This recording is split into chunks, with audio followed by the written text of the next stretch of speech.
최근에 그 대중교통비 지원 제도인 K패스가 모두의 카드라는 상당히 파격적인 무제한 정액제를 도입하면서 크게 바뀌었죠. 오늘 저희가 나눌 이야기는 바로 이 정책이 가져올 나비 효과입니다. 과연 이 새로운 교통 정책이 인구와 자원이 물린 이 서울 중심의 생활권을 좀 완화하고 국토 균형 발전에 기여하게 될까요? 아니면 역설적으로 수도권의 서울 종속을 더욱 심화시키는 결과로 이어질까요? 저는 전국적인 혜택 확대를 통해 수도권 과밀을 해소하고 또 지역 분산을 유도할 것이라는 입장에서 이야기해 보겠습니다. 네, 저는 그 지점에서 좀 다르게 봅니다. 정책의 어떤 설계 방식이나 현실적인 한계를 보면 결국 서울의 중심성만 더 강화하고 더 넓은 지역을 서울 생활권 안으로 끌어들이는 결과로 이어질 거란 입장에서 말씀드리겠습니다. 그럼 제 입장부터 좀 말씀해 드릴게요. 이번 K패스 개편, 특히 그 모두의 카드 도입은요, 이게 단순히 교통비를 아껴준다, 이런 차원을 넘어선다고 생각해요. 이건 통근 비용이라는 가장 큰 장벽을 낮춰서 사람들이 굳이 비싼 서울에 살지 않아도 되게끔 이른바 탈서울을 유도하는 핵심적인 정책이 될 수 있다는 거죠. 가장 중요한 변화는 환급 방식에 있습니다. 예전에는 쓴 돈의 일부를 돌려주는 정도였지만 이제는 특정 기준 금액을 넘어가면 그 초과분을 100% 전부 환급해 줍니다. 이게 뭘 의미하냐면요. 경기도나 인천 같은 곳에서 서울로 매일같이 장거리 통근하는 분들의 경제적 부담을 정말 직접적으로 체감 가능하게 덜어준다는 뜻이거든요. 네, 그 부담을 덜어준다는 점에는 저도 전적으로 동의합니다. 하지만 그게 과연 탈서울 현상으로까지 이어질까요? 그럼요. 이게 바로 주거 선택의 폭을 넓혀주는 아주 강력한 요인이 되는 거죠. 예를 한번 들어볼게요. 경기도 화성에서 서울 강남까지 버스랑 GTX로 통근하는 22살 사회 초년생이 있다고 쳐보죠. 한 달 교통비로 한 15만 원 정도를 쓴다고 가정하면 이 모두의 카드를 통해서 무려 6만 원을 돌려받을 수 있어요. 한 달에 6만 원, 1년이면 72만 원이잖아요. 이 정도면 월세 부담 때문에 억지로 서울 안에 좁은 원룸을 구하던 청년에게 경기도에 더 넓고 쾌적한 집을 구해도 되겠다는 아주 현실적인 대안을 제시해 주는 거예요. 생활비가 실질적으로 절감되니까 서울에 살아야 할 이유가 하나 줄어드는 셈이죠. 그리고 이건 수도권만의 이야기가 아닙니다. K패스 사업에 참여하는 지자체가 전국 218개로 늘어나면서 사실상 전국적인 교통복지망이 구축되고 있거든요. 서울 중심이 아니라 전국 어디서든 혜택을 볼 수 있는 구조로 나아가고 있다는 점에서 이건 국토 균형 발전의 중요한 첫걸음이라고 봅니다. 의도는 참 좋지만 저는 그 결과가 정반대로 나타날 위험이 아주 크다고 봅니다. 정책의 목표와는 다르게 K패스 개편은 기존의 그 서울 중심 구조를 해체하는 게 아니고요. 오히려 그 구조를 더 매끄럽고 효율적으로 만들어서 주변 지역의 서울 종속을 심화시킬 겁니다. 가장 큰 문제의 핵심은 서울시가 이미 기후동행 카드라는 사실상 경쟁적인 무제한 정액제를 아주 성공적으로 운영하고 있다는 점이에요. 이건 마치 한 국가 안에 두 개의 다른 통화가 유통되는 것과 같아요. 정책이 통합되지 않고 이렇게 파편화되면서 시민들은 행정구역 경계를 넘을 때마다 어떤 카드가 더 유리한지 일일이 계산해야 하는 불편을 겪게 되는 거죠. 그건 사용자가 선택할 수 있는 옵션이 많아진 것 아닌가요? 더 유리한 쪽으로 그냥 고르면 되니까요. 아니요, 그게 바로 행정구역의 함정이라는 겁니다. 정원호 성동구청장도 지적했듯이 기후동행 카드는 서울 안에 사는 사람에게 최적화되어 있지 서울에 살면서 경기도로 출퇴근하거나 또 경기도에 살면서 서울로 들어오는 사람들의 복잡한 동선을 충분히 고려하지 못했어요. 정책이 실제 사람들이 살아가는 생활권이 아니라 그냥 종이 위에 행정구역 경계에 갇혀 있다는 명백한 증거죠. 더 근본적인 질문을 던져봐야 합니다. K패스 혜택이 적용되는 GTX 같은 광역교통망, 이게 대체 무엇을 위해 만들어졌을까요? 결국 수도권 인구를 서울로 더 빠르고 더 효율적으로 실어나르기 위한 것 아닌가요? 이건 말씀하신 것처럼 화성에 자족적인 경제 중심지를 만드는 게 아니라 화성을 더 빠르고 편리한 서울의 배드타운으로 만드는 거예요. 이건 탈서울이 아니라 오히려 서울의 영향력을 경기도 전역으로 확장시키는 초거대 서울을 만드는 과정일 뿐입니다. 교통비 부담이 줄어들면 사람들은 더 먼 곳에 살면서도 서울에서의 경제활동을 포기하지 않을 거고, 이건 결국 서울을 중심으로 한 허브앤스포크 모델, 즉 중심축과 바퀴살 모델을 더욱 단단하게 만드는 결과를 낳을 겁니다. 그 허브 앤 스포크 모델을 공고히 한다는 지적은 상당히 흥미롭네요. 하지만 저는 그게 좀 과도기적인 현상일 수 있다고 봅니다. 정책의 목표가 분명히 분산에 있다는 증거들이 있거든요. 예를 들어 이전에는 K-패스 사업에 참여하지 않았던 강원도, 전라남도, 경상북도 같은 8개 지자체가 이번에 새롭게 참여했어요. 전국적으로 혜택의 범위를 넓히려는 노력이 명백하게 보이죠. 이건 단순히 수도권 통근자만을 위한 정책이 아니라 그동안 교통복지에서 소외되었던 지역 주민들까지 껴안으려는 일종의 보편적 복지로 나아가고 있다는 신호예요. 물론 초기에는 GTX 같은 인프라가 잘 깔린 수도권에서 혜택이 더 크게 느껴질 수 있겠죠. 하지만 장기적으로 보면 어떨까요? 전국 어디서나 대중교통 비용 부담이 줄어든다는 인식이 확산되면 굳이 복잡하고 비싼 수도권에 살 이유가 줄어들고 지방 거주의 경제적, 환경적 장점이 더 부각될 거라는 거죠. 이게 바로 인구 분산을 유도하는 중요한 변수가 될 수 있다고 생각합니다. 의도가 그렇다고 해서 결과까지 그럴 것이라는 보장은 없죠. 부산의 동백패스 사례를 한번 보세요.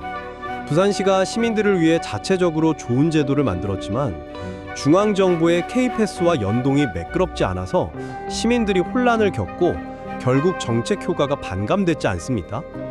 이게 바로 중앙주도 정책이 지역의 특수성이나 현실을 제대로 고려하지 못했을 때 발생하는 문제의 축소판이에요. 전국으로 확대된다고 해서 모두가 똑같은 혜택을 누리는 게 아닙니다. 버스가 1시간에 한 대 다니는 지역에 사는 주민에게 K패스는 사실상 그림의 떡이죠. 쓰고 싶어도 쓸 기회가 없으니까요. 결국 매일같이 버스와 지하철, GTX를 여러 번 갈아타며 서울로 출퇴근하는 수도권 광역 통근자들이 이 제도의 최대 수혜자가 될 수밖에 없는 구조입니다.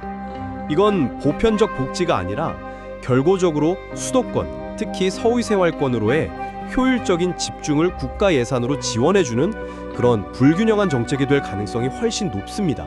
네, 그 불균형 문제, 그러니까 재정 문제로 한번 넘어가 보죠. 초기 재정 투입이 상당하다는 점은 저도 인정합니다. 하지만 이걸 단순한 비용으로만 봐서는 안 된다고 생각해요.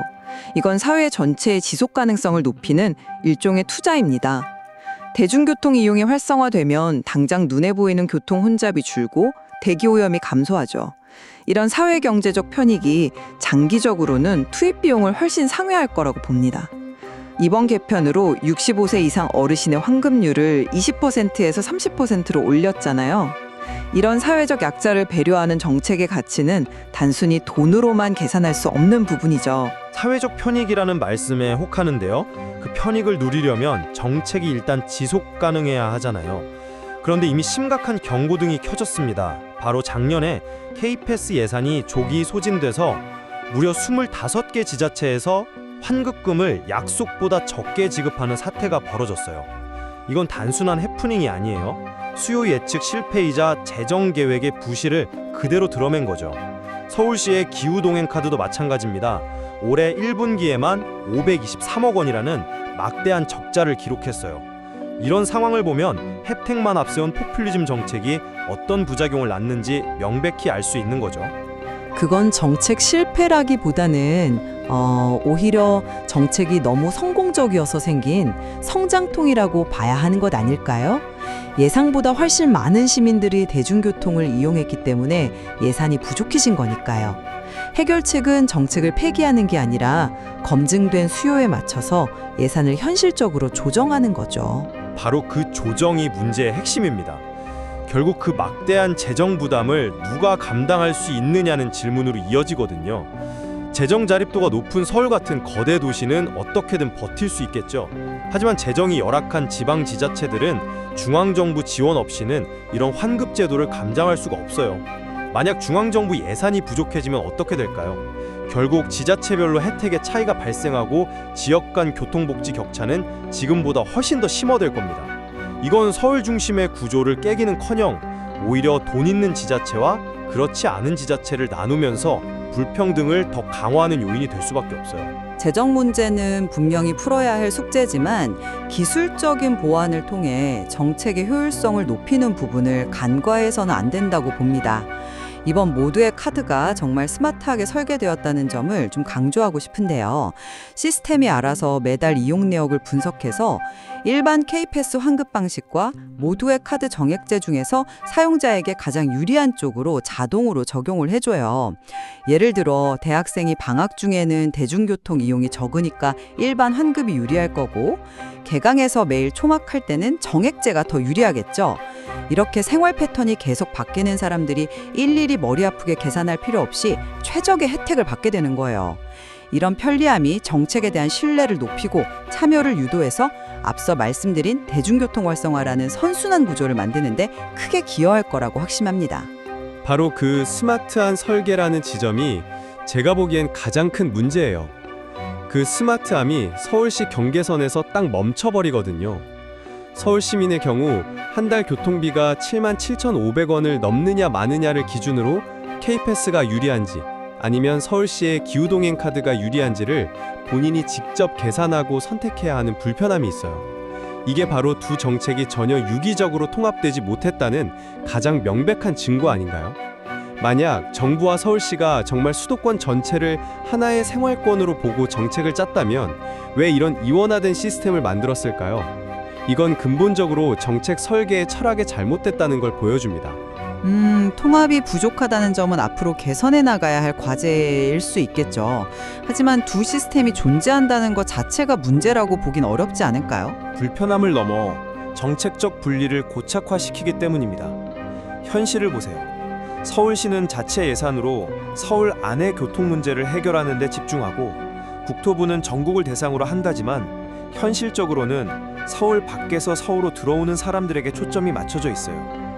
이렇게 분절된 접근 방식 자체가 교통정책은 행정구역이 아니라 실제 생활권을 기준으로 설계되어야 한다는 기본 원칙을 정면으로 위배하는 겁니다. 결국 사당역에 서 있는 시민 한 명은 경기도로 가는 버스를 탈 때와 서울 시내로 가는 지하철을 탈 때 다른 계산을 해야 하는 처지에 놓여요. 시민들은 자신의 생활 반경에 따라 정책적으로 분리되고 그 중심에 있는 서울이라는 거대한 블랙홀은 주변의 모든 것을 더 강력하게 빨아들이면서 더욱 견고해지는 역설적인 상황이 벌어지는 겁니다. 종합적으로 한번 정리해 보겠습니다. 저는 K패스 개편안, 특히 모두의 카드가 전국적인 교통비 부담을 획기적으로 낮춰줌으로써 수도권 과밀 해소와 지역 균형 발전이라는 중요한 목표를 향한 의미 있는 첫걸음을 뗐다고 생각합니다. 물론 초기에 나타나는 재정 문제나 서울시 정책과의 통합 같은 과제들이 있습니다. 하지만 그런 문제점에도 불구하고 장기적으로 국민들의 거주지 선택과 생활 패턴에 긍정적인 영향을 미칠 잠재력을 봐야 합니다. 무엇보다 서울 중심의 생활권에서 벗어날 수 있는 아주 구체적이고 실질적인 경제적 동기를 부여했다는 점에서 이 정책의 의의는 매우 크다고 봅니다. 제 입장을 요약하자면 의도는 충분히 공감하지만 현실의 벽이 너무 높다는 겁니다. 이 정책은 이미 서울 중심으로 짜인 거대한 교통 인프라, 수도권과 비수도권 간의 심각한 격차, 그리고 위태로운 재정 구조라는 현실과 정면으로 부딪히고 있어요. 그 결과 의도와는 정반대로 서울의 영향력만 강화하고 지역 간의 불평등을 더 심화시킬 위험을 안고 있습니다. 단순히 서울로 가는 길을 더 싸고 편하게 만들어주는 것이 곧 지역 분산으로 이어진다는 생각은 현실을 너무 안일하게 보는 것일 수 있습니다. 단순한 비용 지원을 넘어 어떻게 지속 가능하고 통합적인 교통 생태계를 만들 것인가에 대한 근본적인 고민이 필요한 시점입니다. 네, 오늘 논의를 통해 하나의 대중교통 정책이 단순히 주머니 속 교통비를 아껴주는 문제를 넘어 우리가 사는 공간의 구조와 삶의 방식에 얼마나 깊숙이 영향을 미치는지 다시 한번 확인할 수 있었습니다. 이 정책이 정말 서울 중심의 생활권을 완화하는 신호탄이 될지 아니면 오히려 그 거대한 중력을 더 강화하는 기폭제가 될지는 청취자 여러분께서 직접 판단해 보시는 기회가 되었으면 합니다.